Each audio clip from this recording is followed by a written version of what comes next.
नरेंद्र मोदी बड़े से बड़ा जोखिम मोल ले लेते थे। उनमें हुक्मरानों से टकराने का गजब का हौसला था। आपातकाल में नरेंद्र मोदी ने अपनी पहचान के साथ नाम भी बदल लिया था। उनका वो नाम कुछ दोस्तों को ही पता था। इमरजेंसी में नरेंद्र मोदी ने गुप्त बैठकों की ऐसी व्यवस्था बनाई जिसे कोई सोच भी नहीं सकता था। यह बात भी कम चौंकाने वाली नहीं कि एक बार नरेंद्र मोदी को शमशान घाट पर भाषण देना पड़ा था।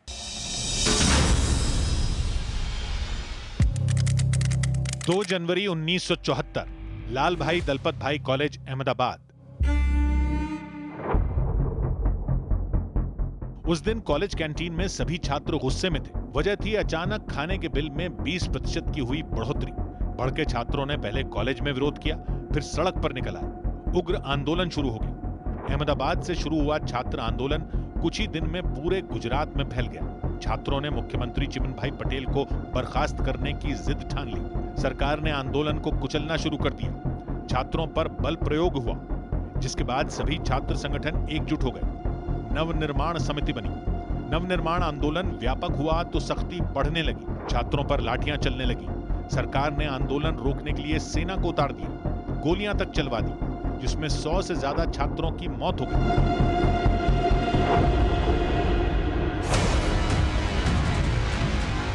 गोलीकांड ने गुजरात में शुरू हुए आंदोलन को देशव्यापी बना दिया। संपूर्ण क्रांति का नारा देने वाले लोकनायक जयप्रकाश नारायण बिहार से अहमदाबाद पहुंच गए। जेपी जैसे करिश्माई नेता के आने से नवनिर्माण आंदोलन को नई ऊर्जा मिली, जिसके बाद युवा शक्ति ने चिमनभाई पटेल की सत्ता पलट दी। इसी नवनिर्माण आंदोलन में नरेंद्र मोदी छात्रों के अगुवा थे। उनके जोशीले भाषण और कविता पाठ ने आंदोलन को धार दी। जब कर्तव्य ने पुकारा तो कदम कदम बढ़ गए। जब गूंज उठा नारा भारत मां की जय, तब जीवन का मोह छोड़ प्राण पुष्प चढ़ गए। कदम कदम बढ़ गए। टोलियों की टोलियां जब चल पड़ी यौवन की, तब चौखट चरमरा गए, सिंहासन हिल गए। प्रजातंत्र के पहरेदार सारे भेदभाव तोड़, सारे अभिनिवेश छोड़ मंजिलों पर मिल गए। चुनौती की हर पंक्ति को सब एक साथ पढ़ गए। कदम कदम बढ़ गए।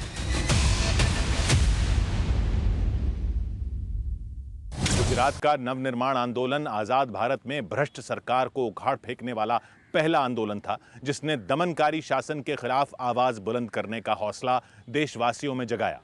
गुजरात के बाद बिहार में भी जब आंदोलन भड़का, तब दिल्ली में प्रधानमंत्री इंदिरा गांधी को आने वाले तूफान का अंदाजा हो गया था।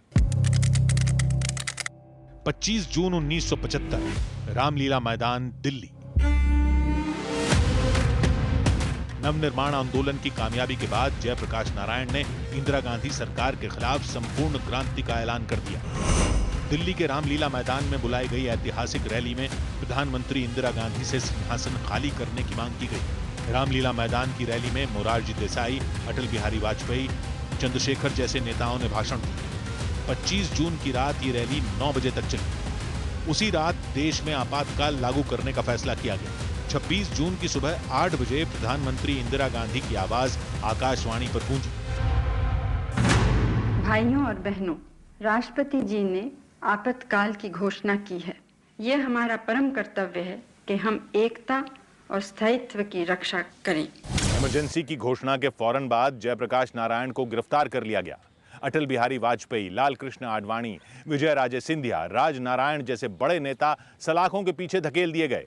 देश भर में करीब 13,000 नेताओं की गिरफ्तारी हुई। इस 25 साल के युवा ने उस वक्त कांग्रेस पार्टी की प्रधानमंत्री इंदिरा गांधी के तानाशाही विचारों का विरोध किया। घर घर जाकर, गांव गांव जाकर, शहर में घूमकर विरोध किया।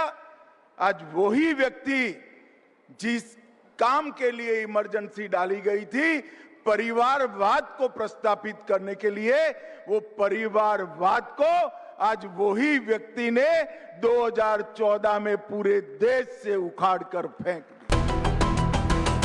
तब नरेंद्र मोदी जैसे नौजवानों ने मोर्चा संभाला।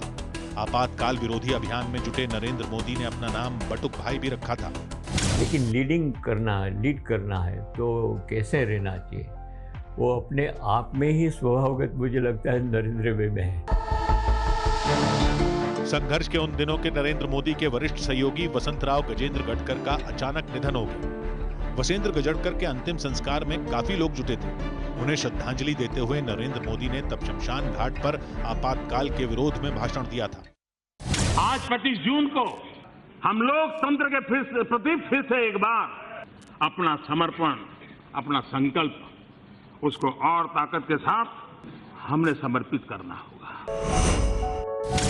पीएम मोदी पर न्यूज़ 18 की खास सीरीज जारी है। कल रात 10:15 पर देखना ना भूलें।